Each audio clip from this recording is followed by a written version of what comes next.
Hi, it's Dave Lorenzo. Welcome to another edition of the Dave Lorenzo Daily. Today we have episode 5 in our 5-part series on sales compensation. That's right, this is episode 5 in a 5-part series on how you pay your people. And if you're a sales professional, this will give you a glimpse into the world of how people are compensated in your business. Now, sales leaders, this is the 5th episode, so if you haven't watched any of the previous 4, I encourage you go down into the description, click those links, go back and watch the previous 4 episodes. Also, if you're just joining us, if this is our first time getting together, thanks for being here. Welcome. Please hit the subscribe button, ring the notification bell so that you are notified every time we upload great new content. We're here every day at 5 p.m. with a new edition of the Dave Lorenzo Daily. We also upload an interview every Thursday at noon with a thought leader in the space of revenue growth, entrepreneurship, and business strategy.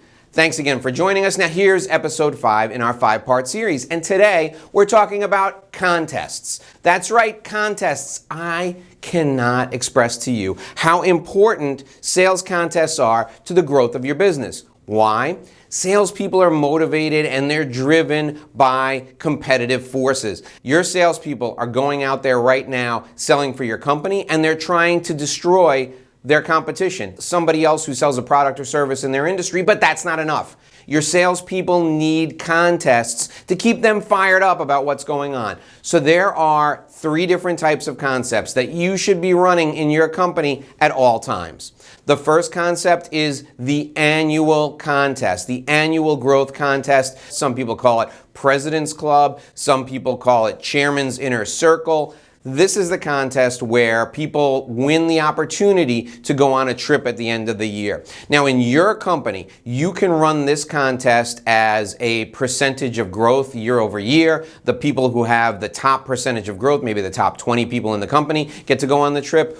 Or you can set a line and everybody who performs over that line gets to go on the trip. So for example, anyone who's at 100% of quota or more gets to go on the President's Club trip. This is an annual contest and you're focused on measurable improvement over that 1-year period of time.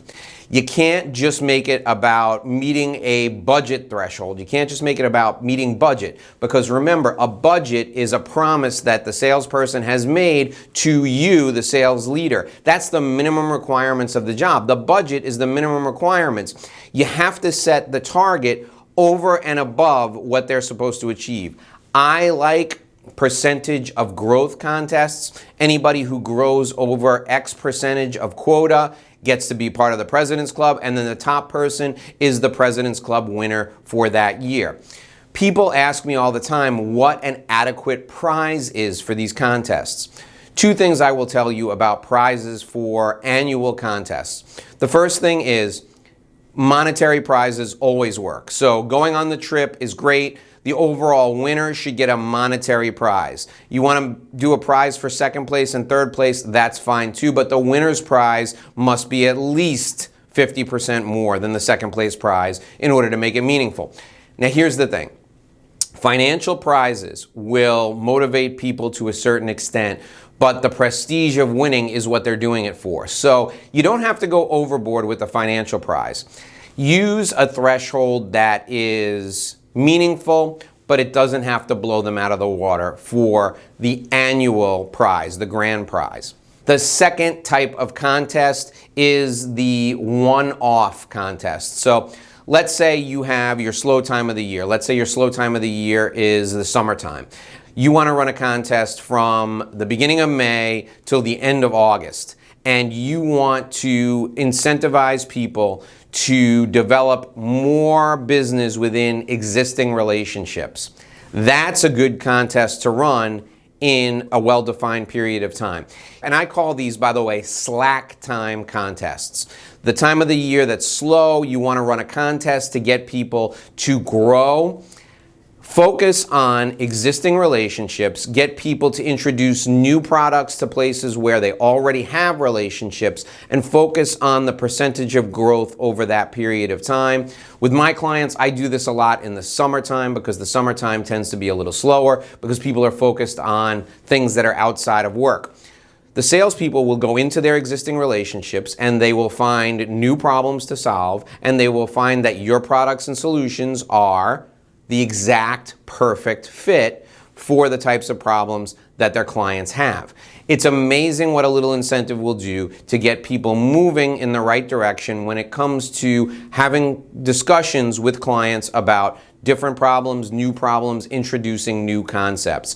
So the slack time contest is run during a defined period of time when the revenue growth will far exceed whatever you're going to compensate folks for when it comes to the contest. Now, that leads us to compensation, right? A slack time contest. What type of compensation can you offer? There are a couple of different ways to do this. One of my favorite ways to do it is by doubling or tripling commission percentages of the products or services that folks get into that organization for the defined period of time. So you've got no business from XYZ company for product B, but you've got plenty of business from product A. The salesperson now has a huge incentive to go in and talk about product B and find problems that product B can solve, because they're going to get double or triple the regular commission. I think that's a great way to compensate people, because it really gets them going, and everyone can be a winner in that contest. There's not just one king of the hill. Of course, salespeople are motivated to beat one another, so if you offer an additional cash incentive or maybe a trip for people who can go over and above and win the overall contest, that's always going to motivate people even more. The third type of contest is what I call the track, rank, and publish King of the Hill in the local office contest. As you know from watching video 3 in this series, I believe in track, rank, and publish when it comes to the sales team overall. Everybody should know where everybody else stands, because really good salespeople are motivated by, number one, being significant to the organization, number two, by being competitive, and number three, by being strategic. So if you want your salespeople to make certain that they're fired up about getting the job done, if you want to give them a reason to get off the couch and get out and hit the street, publish their results on a regular basis and offer a king of the hill to the person in the office who is the top producer on the board, and do it each month. The things you can do for the winner of these contests each month: number one, the parking spot. They get a top producer parking spot right by the front door, so when it rains, they don't have to get wet.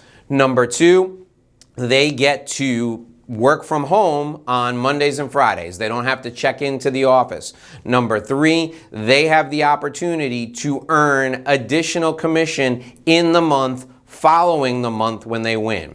All three of those things hit the hot buttons for people who are your top salespeople. The parking spot, everybody's got to walk by that spot to get in the building. They know who the top producer is. In addition, their name's on a big board in your office. That's significant. Number two, they get to take Mondays and Fridays and work from home.